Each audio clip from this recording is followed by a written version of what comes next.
Barbecue ना हो तो ईद का मजा नहीं रहता। शहर के बाजारों और सड़कों पर अंगीठियाँ और छोटी बड़ी सीखें सज गयीं। लोग बड़ी तादाद में सीखें और अंगीठियाँ खरीदने में मसरूफ हैं। ताहम शहरियों के बकौल महंगाई के सबब ये शौक इस साल पूरा होता दिखाई नहीं देता। कीमतें तो आसमान से बातें कर रही हैं।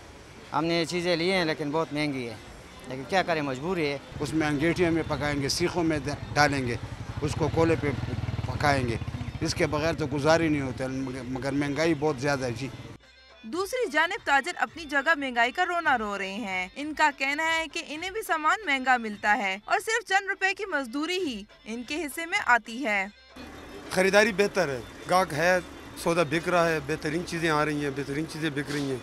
थोड़ी सी महंगाई की वजह से गाहक ज़रा शिकायत करते हैं, लेकिन ये हमारे भी ईद के दिन है, 2 पैसे मजदूरी करना हमारा भी हक है। बारबेक्यू और चटपटे तिक्के रोने के ईद को बढ़ाने का सबब तो जरूर है, मगर बसियार खोरी से अस्पताल पहुंचने का भी खतरा है। लिहाजा लोगों को होशियार रहना चाहिए। कैमरामैन शबीर हुसैन के साथ हिरा शाह, डॉन न्यूज़, पेशावर।